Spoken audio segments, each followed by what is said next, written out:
This is the I Read Comic Books podcast, and I am your host for this week's episode, Paul Jasley, filling in for Mike Rappin once again. Don't worry, folks. Mike will be back soon. So on a few more weeks of listening to the B Squad host the episodes.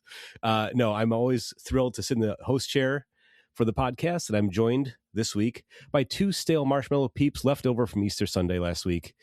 Daniel Martinez. I'm melting. And Kait Scotchless. Hello. Always a pleasure to talk comics with both of you. Glad you could both be here today. And we are just going to hit it. We are just doing a typical reading episode, talking about books that we read, books we're excited to be reading in the future. So without any further ado, I'm just going to throw it over to you, Kait, and ask the two legally mandated questions. How have you been, and how have comic books been? I have been good. I'm in one of those awful work periods where you're working all day and all night and every day on the weekend. So I'm very eager for that to be done. But otherwise, things are good and comics are good. The comic that I read, so this being on the show gave me a good excuse to have to pause and read, which is great. Mm-hmm. But this is a book that was recommended to me by my friend who's a school librarian. And she's like, you have to read this. It's so good. I'm like, okay. She never leads me astray. So I got it from Melcat. It's The Vanishing of Lake Peigneur. I don't know. This is Louisiana. So it's okay. I don't know how they say this. But this is a true story. So nonfiction graphic novel by Alan Wolfe and Jose Pimenta. Alan Wolfe has done a lot of research-driven work that blends history, science, and poetry, and has a background in performance poetry, teaching, and historically grounded work for young readers. And Jose Pimenta is a cartoonist and illustrator with experience in comics, storyboarding, and visual development, which the later two really show in this and really, really help the storytelling. Their work includes work across publishing and animation-related spaces. So really clear, expressive comic storytelling with really solid pacing. And they also just received the Stonewall Award this year for their graphic novel Halfway to Somewhere. So it's a really good pairing where Wolfe is bringing the research narrative structure and strong voice and great character development. And Pimenta's bringing really good visual clarity, pacing, and diagrammatic storytelling, which is really necessary for the story. I don't want to go into detail about the disaster that this is about. So this is about a unnatural disaster, as they say. So it's a man-made natural disaster. And I guess you could call it an industrial accident that happened in 1980. I would recommend, if you don't already know about this, go into the comic blind. But if you want to know, you can very easily pull this up on Wikipedia and find videos on YouTube explaining it and actual footage and everything. But it's about a real disaster that happened with this lake. And so the story is told through multiple perspectives, including the miners, the drill workers, fishermen, tugboat operators, and local residents. And then the lake itself also serves as a narrator, which gives the book a literary rather than purely documentary feel and really helps bring it alive and not feel so dry. So it's a bizarre accident, but it's also about geology and extraction and labor and infrastructure and human error and people doing things wrong and then other people pulling together and doing things really right. Ultimately, this could have been so much worse than it was, and it ends up not being as catastrophic just because of how well certain people handled it and came together in the time of crisis. So the thing that the art has to do is it helps explain the event with maps and diagrams and geological cross sections that it's so hard to how do you do this? It's such a skill to weave that into the storytelling itself instead of just having it be separate or feel textbooky, but it very much is just part of the narrative. and part of the interpretation of the story and the aesthetic of the story, so that the explanation is built into the cartooning itself. So like, this is all around a salt dome, which is why you have drilling and a mine in the same area, right? Salt domes trap natural gas and oils and are obviously massive salt deposits. So you often end up with drilling and mining for the salt in the same area. And so like having to explain that in a way that this is technically meant for middle grade and up, so accessible to middle schoolers, is really impressive that they're able to do that. The palette is really muted and retro feeling, which helps it feel historical without feeling like overly nostalgic or like, oh, this is so long ago it couldn't happen again. You know what I mean? Right. Yeah. So I don't know. It really brings it alive. It's very like suspenseful, intense, and you're very nervous a lot of the time of like this unfolding of this disaster as like more and more things. It's one of those things where like one little thing goes wrong and it turns into a cascading series of events that no one can really stop as things expand. And I would recommend it to, I mean, it got a lot of reception for young readers. It's a Junior Library Guild selection. It was on the notable children's book list from ALSC this year. It was included in YALSA's 2026 Great Graphic Novels for Teens list. So it's gotten a lot of recognition for children's literature, but I would say it is worth it for anyone of any age that is into comics literature as a storytelling form and how it can do these things that this would be very hard to tell without all these images, and really brings it to life in a way that I feel like you couldn't do in straight text as easily. I mean, it really works well. So I'd say anyone middle school and up. Yeah, that's really interesting, because it feels like something that could just easily be kind of a dry explainer of a real event. But the fact that you sounds like it builds tension and it's like a narrative story rather than just like a research kind of project. Yeah. Like if you go and read about it on Wikipedia, it's a couple paragraphs. Like at the end of the day, in the recap of what happened, since we do know the details of what happened, it turned into a massive lawsuit and payout and everything. What happened is pretty simple. But the drama is in the unfolding of it and the miners that are in the mine during this and trying to get out, and the men that became the heroes in that situation for getting their coworkers out, and the various local residents, because this didn't just affect the mine and the drill, it also affected all of the immediate surrounding area. So there's like the residents and stuff that are trying to, and other people on the lake, like fishers and stuff. So the story is around this day, basically, of like, it starts off as a normal day with people living their lives and then turns into this rolling disaster where they don't know what's going on at first. And then it becomes a life and death situation, right? And it becomes a real scramble to get to safety. I'm looking at the preview art here, and there is a very, I mean, they give you plenty of preview, like 30 pages or so. So it's very interesting as I was paging through it. The art feels very vivid, like the colors are very bright at the beginning. I wonder if that changes maybe later on in the story. Kait? I don't know. I wouldn't call them vivid. Maybe the color is just a little different on the computer screen. I think they're more muted, personally, but it's not, it is still, I mean, it's meant for middle grade. It's not muted in the sense that you get really muted adult comics. It's still colorful, but I didn't say it, but this was published as an OGN, not single issues, which I think was smart. Okay. Yeah. Because this would be really hard to follow in issue to issue. I flew through it in one sitting. It's really interesting. Yeah, this sounds great. I'm definitely gonna check this out. I love like you were saying, like I love the idea of like using the comic book medium as a narrative device, especially for something that, again, you could go read like a quick Wikipedia recap, but to get the full breadth of the story, like comics feels like the best way to do it rather than just a description of what happened.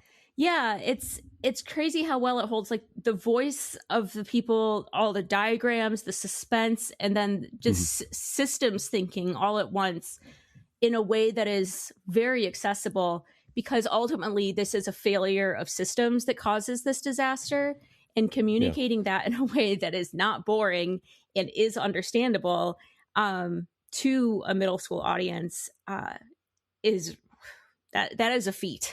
And they do a really good job of it. They do take some liberties and are very explicit about it, where they have, I think there's one character that didn't exist in reality that they use to help move the like tell the story. But the back matter has a bunch of info on what exactly went wrong, who was at fault, who got sued, and then a reality check section that where it says a few instances where I bent the facts to better serve the story. So they explicitly lay it all out, and then call out in that back matter the heroes and the lessons learned. So I think it's if you're going to bend the truth with a real story like this, where like add characters to help tell the story or something like that, calling it out really specifically like that and making clear, I think is really important. And I appreciate that they did that. And I will say it does not change the story. It's very much just a way to move things along and have someone saying out loud, "Oh my God, this is happening," you know, like, because there's one thing. So the disaster caused this lake is connected to the Gulf, and it caused the water to flow backwards. So it was filling with, the lake began filling with salt water from the Gulf. Gotcha. And so like showing the change in flow, like they do it visually, but you needed someone to be like, "Oh, look at that." It's going the wrong direction. And that means that this is filling with salt water. Cause like, you know, yeah. Nice. No, this sounds interesting. Yeah, for sure. Yeah, I mean, as someone that lives in Texas, and anything that happens in Louisiana like directly affects, or like we always hear about, like, you know anything about drilling disasters there, Danny? Well, you know, if you remember when the BP oil spill happened, right? That's yeah. So this one I hadn't heard about, but I mean, I can just based on there's a graphic that shows you how deep they're drilling, like in the preview. So like, and that's because this was a different, like a salt deposit. They were in like deep sea drilling. Like it's probably way different, but I've seen some diagrams just because when stuff like that happens in the Gulf, like we hear about it, we worry because it even though I don't live on the coast, like it definitely affects us inland as we kind of go in, like the economy and just people and you know, food and prices of everything. No, this was just like those. It was catastrophic for the environment and the people living right around the lake. I mean, thus the multi-million-dollar payouts and long legal battles and everything. Ultimately, it was I forgot the name. It's one of you'll recognize the name of the oil company though. It's one of the ones you recognize. I don't remember off the top of my head, but they paid out a bunch of money. Wow. Good. Yeah. as if that undoes the damage. It doesn't undo the damage, but like at least they were held to some account. Danny, what about you? What's on top? What have you been reading lately? Well, before that, I do want to mention I've been very excited this week just following all the Artemis 2 stuff. Like, it feels like in my lifetime that's kind of like the biggest mission maybe that we've had. Like I'm sure there's been other ones, but like I was a kid, I don't know. Like, I don't pay attention to it as much, right? And we also in just like current times, it's not, we don't get to celebrate wins like that very often. So shout out to the crew that came back safely and for all all the stuff they were doing up there. That was really fun to follow along. So if you haven't looked into it, go check it out. It's pretty cool. Like, especially coming off the hype of a movie like Project Hail Mary, then seeing like, oh yeah, we also go to space and do really cool stuff. So brilliant marketing for that movie. Yeah, for sure. It went all out. What a marketing budget! That is impressive. Yeah, Ryan Gosling can get they can get them to do anything. Before I get into my main book, I do want to give a quick shout out to Fury of Firestorm. For those that are watching on Patreon, you can see me with my comic book, and don't worry, I won't show you all the variants I picked up for it. This is a book by Jeff Lemire and Rafael de la Torre. I had maybe talked about, I don't know if I mentioned it here last when I was on the show, or maybe somewhere else, because apparently I talked too much about comics throughout the week, but this was really good. It was the best single comic I read this week, and it was a small week, but yeah, it's a great team. It's about a character that I don't really know much about, because I've never read like a Firestorm book that is just centered on that character. So it's really cool. And then of course it has a great team behind it. So highly, highly recommend it. But the book I do want to talk about more in depth, because I was not on our Magical Girl Trash Boys episode. I went and picked out my own Trash Boy book to read about, which if you haven't listened to that episode, it's a lot of fun. Like I love when I listen to an episode that I didn't produce anything on that one. That was all Kait, Lamphere. So it was a full surprise for me listening to that one. But I read Star Wars Legacy of Vader Volume 2. Longtime listeners of the show will know that I've already talked about Volume 1, maybe last year. This is by Charles Soule with art by Luke Ross, Stefano Raphael, Nolan Woodard, and Joe Caramagna. This book, I think in this book, Charles Soule might be telling one of the most compelling Kylo Ren stories we've ever gotten outside of the movies. And that's really exciting for me. This volume collects issues 7 through 12. And I think what makes it work so well is that it doesn't just explore Kylo Ren as like a villain. It explores him just as a full legacy character, right? This is all coming from like Vader and down the line, his family. So as someone like, he's haunted by this past, and like in the movies, that's all he keeps talking about. So someone trying to define himself between the shadow of Darth Vader and then the remaining memory of who he truly is as Ben Solo. I think that tension really drives most of this story of like, this happens between The Last Jedi and Rise of Skywalker. So where the story is coming from and how it's going to end. But Charles Soule does a really fun job filling in those in-between spaces. I think also one of the most interesting choices creatively was that this book was split between two different artists. So we have issue number 7, which focuses on Kylo Ren versus Grandia, which was a 2-part story that was split up between the volumes. So that's a little weird that you get part 1 in volume 1 and you have to wait till the second one. So, but then we also have a new character called Tava Ren. So we get to explore like what's going on with the Knights of Ren. Like we saw all these cool pictures, and we never really learned anything about those guys in the movies. But we get to explore it here. And then we have Kylo returning to Vader's castle. He confronts Luke Skywalker, which is also very cool because obviously at this point he's dead in the story, but that's never stopped anybody in Star Wars from intervening. Exactly. Right. And then of course they keep Charles Soule plants those seeds of like Ben Solo's still there. And obviously if you've seen The Rise of Skywalker, spoilers, he does eventually become Ben Solo again. But yeah, so we have Stefano Raffaele doing some of the more action related issues with the Knights of Ren and this new character Tava Ren, who he does have a little bit of chemistry with. So I feel like they needed, we can't use Rey in this story, so let's introduce somebody else for him to flirt with, but also fight against at the same time. And then we have Luke Ross, who's doing the more mystical stuff. Like he goes into this cave and explores all these things with the Force and sees Luke and all these other Jedi, and then confronts Vader, very similar to when Luke went into the cave in Dagobah. So like, there's one Star Wars story and we're gonna tell it over and over again. But as long as it's the right character, it truly works. And I think that's what Charles Soule's really good at.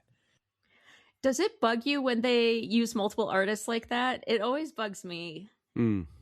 Yeah, for the most part, me too. But this one, it makes sense because they break it up into little arcs in between. So okay, as long as it's not really filling, I think this was all kind of planned to be that way, which is the way it should be done if you're gonna use multiple artists, right?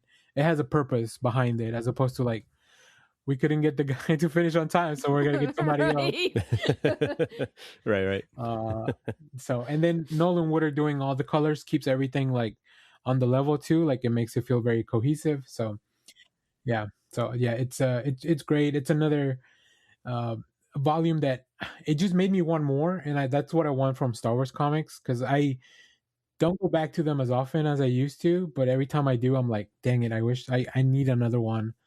And I think just Charles Soule, probably one of the most important voices in comics for Star Wars. Like recently, he's doing so much good stuff. He did all the High Republic stuff. So anytime I see him work on a new book, whether it's superhero stuff or Star Wars stuff, like, I'm gonna be signing up, because I think he's probably one of my favorite writers. So yeah, I was very excited to go back to this and finish out the story that we can continue, or we can just kind of go into the next movie, and like, then that's kind of how it wraps up. So either way, you're good. If they make another book, I'll be excited for it. If they don't, I know what happens to him in the end.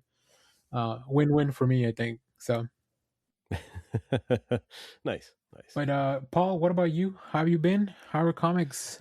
Oh, thanks for asking. Well, it's officially springtime here in West Michigan. We have some beautiful weather today. I actually made it out to the ballpark here in West Michigan to see the West Michigan Whitecaps play baseball over the weekend. They unfortunately lost, but it's still always a joy to go watch some live baseball. So I feel like the world is being reborn. My enthusiasm to live is being reborn with the rival baseball once again. So no, but it's I know I talk about it on the show quite a bit. I'm always perpetually way behind in my comics, but I feel like lately I've been really focusing on, catching up, reading my single issues so I can get back to the shop to buy more, of course. I do want to give a quick shout out to Avocado Kenobi on our Discord. They had asked me about Bleeding Hearts #2, because I'd mentioned the first issue a couple weeks ago. I absolutely love the second issue. It's a perfect twist on a zombie-based story, adds a lot of emotional depth to the premise. I think that's a really fantastic book. If you're not picking it up, might be time to check it out. It's a fun little twist on the typical zombie post-apocalyptic story by a friend of the show, Dennis Camp. So I really enjoyed the second issue. And also to illustrate the fact that I am perpetually behind, I finally finished reading Superman, the Kryptonite Spectrum. This is a little 5-issue miniseries that just wrapped up, I think, a couple months ago. It's by the creative team that brings you Ice Cream Man, that is writer W. Maxwell Prince, art by friend of the show, Martin Morazzo, colors by Chris O'Halloran, and letters by good old Neon. I finally finished reading this. It's one of those things where, like, I got the first 2 issues, somehow missed the 3rd issue, so I had to track down a copy, then go back and read the other 2. So for those of you who haven't read it yet, the full collection of all 5 issues is out. You don't have to do that. You can just buy it in one collection, and I highly recommend it. This is one of the best Superman stories I've read in quite a while. As you can probably guess, the Ice Cream Man creative team take the character to some pretty bizarre places. It's incredibly fun, incredibly funny. But in the end, it was like surprisingly touching. Like by the last issue, I was kind of emotionally moved by the whole story, which is what I want from a Superman story anyway. The elevator pitch, I guess, is that Superman discovers a range of new kryptonite variants. You have cobalt, purple, speckled, and rainbow kryptonite show up on Earth. And of course, he has to figure out what they do, how they affect him before Lex Luthor does. Obviously, because Lex Luthor is going to try to find these and use them. So Superman asks his best friends, Batman, to help him test out these new variants of kryptonite. And the results get pretty wacky right away and kind of out of hand. I don't want to spoil anything, but yeah, this is a very surreal take on Superman. But like I said, it's also really like a classic Superman story. Like it feels very Silver Age to me in format or in story, but the way it's told, the formal experimentation with the medium, sort of the meta narrative, the references to other Superman stories, it kind of like folds in on itself in this really interesting way. there's a issue, I think it's issue 4, where they end up going to the 5th dimension. Like Clark Kent is trapped in the 5th dimension, and there's a point where like the Mr. Pitalik is kind of like showing him like, hey, you have to like figure out a way out of here. Do you want it to be presented to you in a way you understand, in a cubism sort of format? Do you want it in color, Crayola colored? Do you want it in an Excel spreadsheet? So different ways to present the narrative is kind of played with in that issue in a really interesting way. It sounds like really heady and complicated, but it's not. It's also very fun, easy, enjoyable read. Because as funny and as silly as the story gets from time to time, there's a very serious message, which is like, Kryptonite represents Superman's home that is gone. And home can be very comforting, but home can also be a place for trauma for a lot of people, particularly if your home world exploded when you were a baby and you can never go back there. You'll never know it. So like the idea of Kryptonite being a metaphor for Superman's lost home and that source of trauma and loss in his life is something that I've always had in my headcanon about Superman. I've had this kind of idea, like maybe Kryptonite is just like, it affects him psychologically and that affects him physically. It's a reminder of the world he can never go back to. And that's what causes him sort of like psychic pain, which is manifested in like the weakness that green Kryptonite gives him. But they do a much more nuanced take on that. So I was really pleased to see that version of Kryptonite presented in this book. This idea that like the reason it hurts Superman is because it reminds him of this trauma of his past. And how do you overcome that? And there's a really interesting way that they kind of wrap that up in the last issue of the book. And I feel those themes of like trauma and home and loss are presented very eloquently in this book, given how like bizarre it gets at times, as opposed to the very ham-fisted way James Gunn tries to do it in Superman. I think this is a much more successful take on the character, for my opinion. Careful, counselor. I know. Sorry. I know Dana's on the episode, so I'll tread lightly. No, but despite the surreal take on the character and the playful presentation of the narrative, this does feel like a classic Superman story. There are a lot of like references to other Superman stories. You don't need to get those to enjoy the book. I think you can totally read it as a standalone Superman story.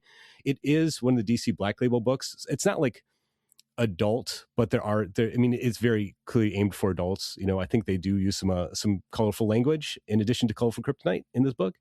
But I would recommend this story. I think it's almost like a spiritual successor to Grant Morrison and Frank Quitely's All-Star Superman. It feels like that type of Superman book where it's like, we're going big, taking big chances with the character, doing a Silver Age type story, but it has a really heart at the center of the book that really focuses on what the character means to the other superheroes in DC and to us as readers. So even if you're not a big Superman fan, I would recommend the Kryptonite Spectrum. I thought it was an absolute blast of a book.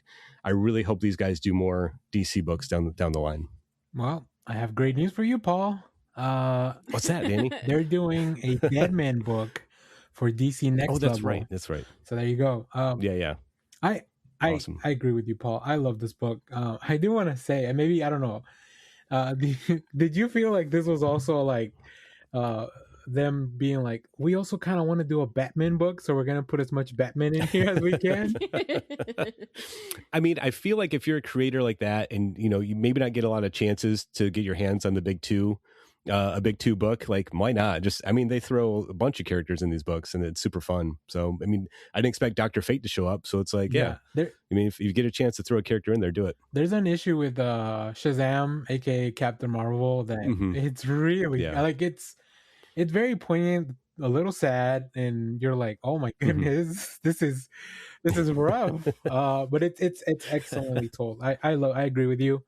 I love this book. So I also very much recommend it to anyone that you don't even, as long as you know who Superman is kind of peripherally, you'll dig this story, I think. So. As long as you don't live under a rock, you'll be fine. Yeah, exactly. Exactly. Yeah. And it's very timely for Paul because next week we get Ice Cream Man back on the shops. So that's right. You know, there we go. I got to catch up. You know, IRCB always timely with our comic book news. So there we go. Exactly. I was told that was totally planned. I knew that in advance. It was not just a random happenstance that I picked this book. That's why you're the pro. Thank you, Kate. No, those are all great books. Thank you, Kate. I have a new one to add to my to-read pile. I'm not sure I'm quite there with Star Wars books, but I'm glad, Danny, you read a good one. That sounds interesting. No worries. Well, I'll tell you all about them. Yeah, thank you. Thank you. That's all I need. But let's look ahead in the week to come, what books we're excited to read, what is on the top of our pile, as we always put it. I'm going to throw it back over to you, Danny. I want to know what you're going to be reading next.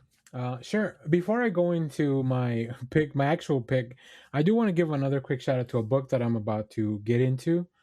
This is Mixed Feelings by Sarah Amini and Shadia Amin from Scholastics. This is a middle grade book that I want to highlight and recommend for young readers. It's semi-autobiographical about Sarah growing up in Texas in a mixed household and a blend of her Iranian and Colombian heritage. Now, the reason I'm picking this up and I want to read it and tell a lot of people to read it is because I went to college with Sarah. She's an acquaintance. Yeah, we're not we stay in touch sometimes by social media, but it's really mainly I've been following her career. She's a writer, she's an actress, and I'm like, every time something new comes out, I'm like, oh, cool, I went to college with that person, so that's cool. But yeah, so this is, I also grew up in Texas, and although I'm not of a mixed heritage background, I think a lot of the stuff that in this book is going to be very relatable. And I'm always looking for stuff to recommend to the younger readers because my nephews are getting to the age where they're going to start looking for comic books. And as much as I want them to read Watchmen with me, I feel like that's not where I should start them. You won't be allowed to give them comics anymore as gifts if you do that. Yeah. So, but now Kait has given me a book from the earlier list, and I think maybe they're not old enough for that. But I think this one would be a fun Genuinely, if you... so Alexa, my friend that's a school librarian, is high school library now, but until very recently, she was doing middle school. So if you are in the market, I have a million recs from her that I have read and loved that are appropriate for younger kids. And then also, you should just follow her on Goodreads. Anything she marks as 5 stars is worth reading, in my opinion. I have, it's not always 5 stars for me, but the lowest it's been is 4. You know what I mean? Okay. She's very consistent at being just because good stories are good stories. Yeah. I know some people balk at things having a cover that's clearly designed to attract a 12-year-old. But we're in the comfort of our own home. Who cares? True. That's true. There you go. And it's fun to read all kinds of books. But the book I'm actually very excited for too, that's more up my alley, is G.I. Joe number 21 from Image Skybound. There it is. This is by Joshua Williamson, with art by Tom Riley, colors by Lilo Rich, and letters by Russ Wooten. I think it's kind of a good point for new readers to jump in and try to catch up. The Transformers finally met G.I. Joes in the last few issues. So we're moving on to another story, picking back up with Storm Shadow and Scarlet. They're coming back.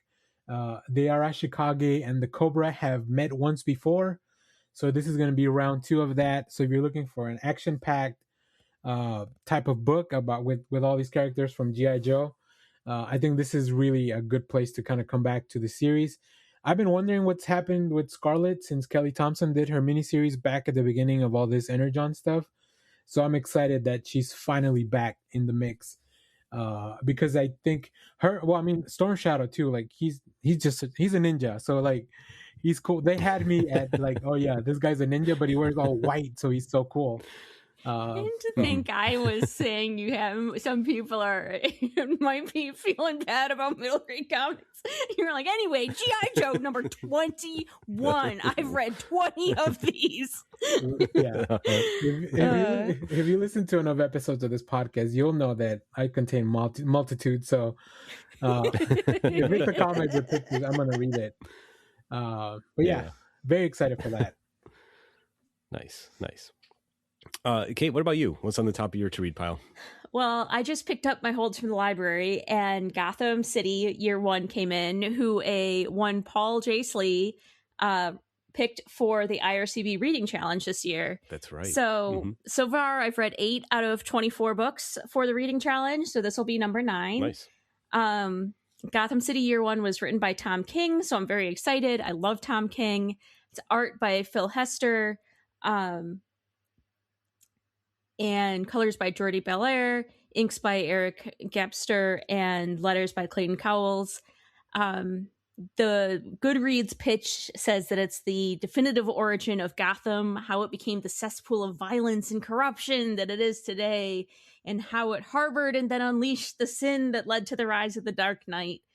So it's yet another Batman origin story, but I often really like those retellings, and I have faith that Tom King will do something new and interesting with it, because Tom King's just, I think he's probably my favorite current writer that's doing capes.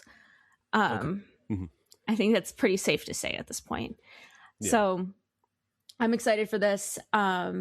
And excited to check off the box on my little progress tracker on Goodreads. Why did you pick this one, Paul, of all the books? Of all the books? Well, it's a Batman book, so yeah, but Batman there's so many book, Batman books. And I'm going to talk about another one in a few minutes here. But this one I really enjoyed.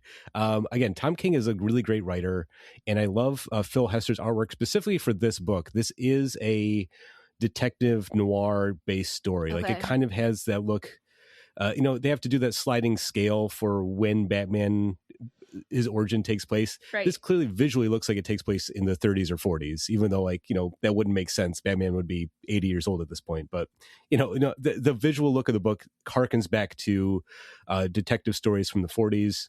And it focuses on Slam Bradley, who's kind of like this obscure DC character. For those maybe that don't know, Slam Bradley is a private investigator character that actually appeared in Action Comics #1. So alongside the first Superman story, you get a Slam Bradley story. He's been part of DC continuity ever since it started.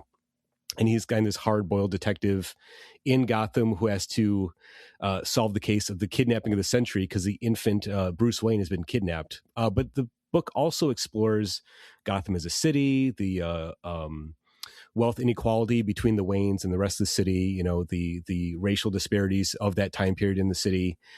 So it's not really a Batman book, but it builds a world where Batman is necessary for this city. You know what I mean? It's like, why does Gotham need a Dark Knight detector, like a protector like Batman? And this explains why the city is the way it is. So it's a really good book. Whenever I do my reading challenge picks, I try to pick a book that's easily accessible. I don't want to pick something that somebody has to buy a physical copy of. They can get it digitally. They can find it through the library, whatever. Appreciated. And I try to find something that maybe is accessible and maybe something that someone wouldn't normally find. I know, Kate, you're not a big Capes comic book reader, but you like Tom King and you know enough about Batman to enjoy this book. So it's maybe something you would typically avoid since it's Batman related, but you'll enjoy it for what it is nonetheless.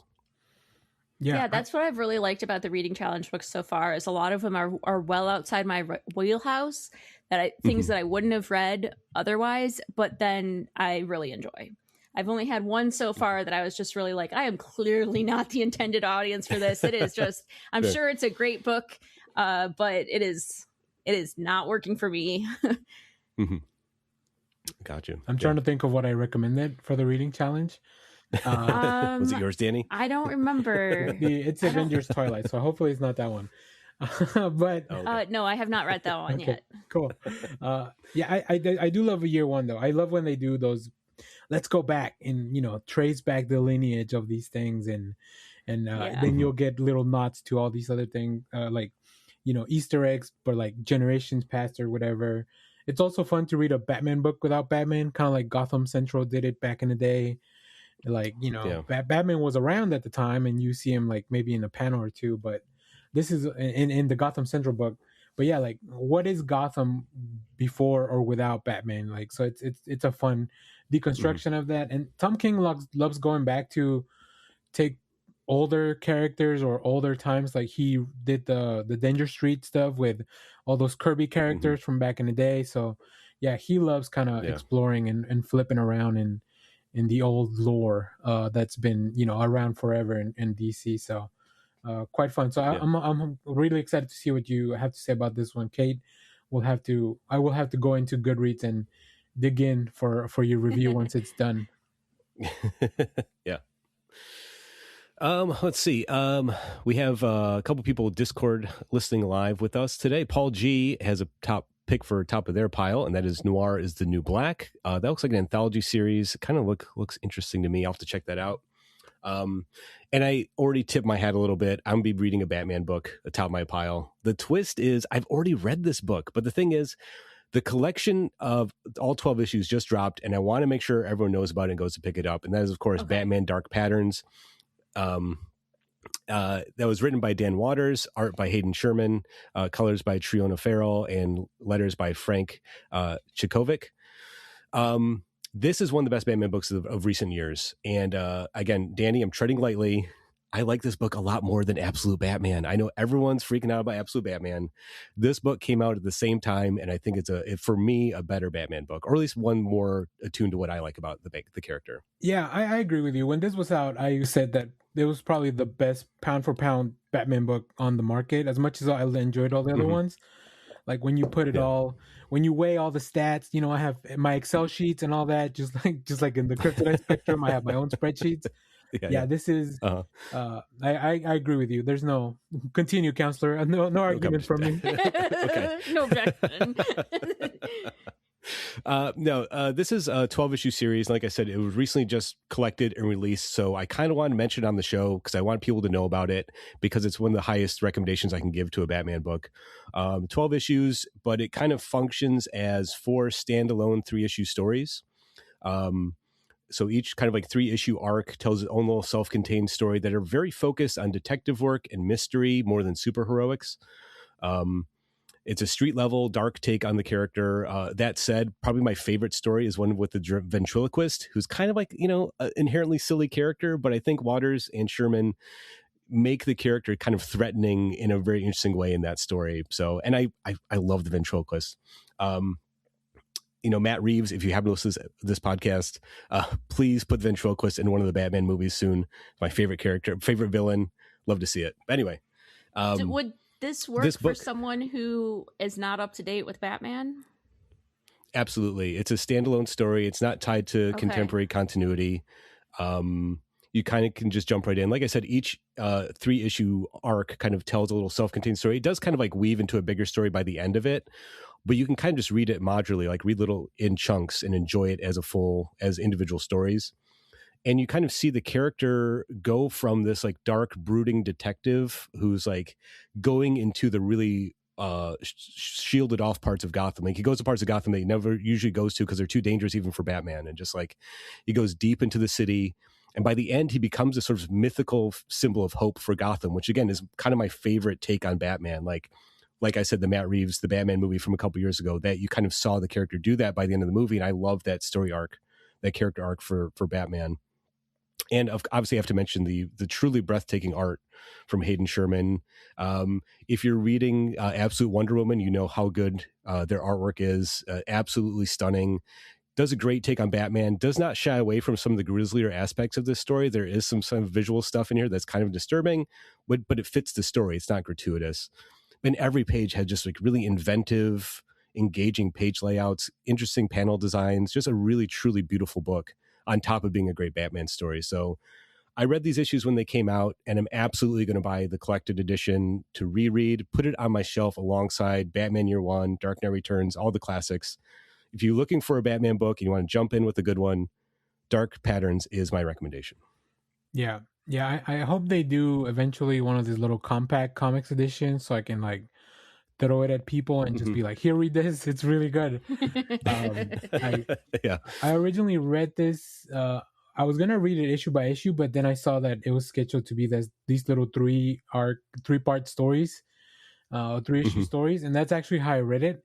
And it reads really good like that. So I would be curious to hear, Paul, how it reads all collected at once, because like you said, it is a larger narrative, and this is a Batman that's only been around for like a couple of years, so it's somewhere in his past. Yeah. So that's why you don't really need any continuity, Kait. It's very friendly when it comes to new readers that way. And it also really focuses on the detective part of Batman. There's obviously a lot of heroics and a little bit of action because you kind of need that to drive the story, but it's like he's a detective first in this one. And not a very good one because he hasn't been doing it forever. Yeah. That's so my favorite way to read capes when I read them are these self-contained maxi series like Supergirl, Woman of Tomorrow, and what were the other Tom King ones recently for like Miracle Man and Strange Adventures. Oh, Strange Adventures was another one that he did recently that was like that. Like that, I feel like is the perfect amount because it's long enough to get you in depth with the character, but not so like 12 issues is where I'm like, okay, I'm pretty done with capes for a while. I need to go back to my my style books. This was fun. Like take me back to the fantasy novels. But no, I've added, you sold me. I added it to my list, although it looks like it is so new that I'm gonna have to wait a bit for the library to get it. But yeah. It's definitely worth the wait. I mean, I think the Collected came out last week or 2 weeks ago, so I still haven't gotten to the shop yet to buy it. But when I know to go to my shop next time, I will pick up a copy. Just like I said, it's obviously I'll read Batman as long as I'm reading comics. But every once in a while, you get like these really special standalone stories. And like as soon as you close a cover on it, I was like, yeah, that's going to be a classic that people will be talking about for decades. Alongside, this year we're celebrating the 40th anniversary of Dark Knight Returns, and it's like, yeah, people will be talking about Dark Patterns. I think that far down the road too. It's a truly tremendous comic. I think it ended up like second or third on my list for last year, so that's pretty maybe first. I don't remember. You can go check out our list, but yeah, it's pretty high. Like it's very good. So I agree. Yeah. Excited to reread it. So yeah, there we go.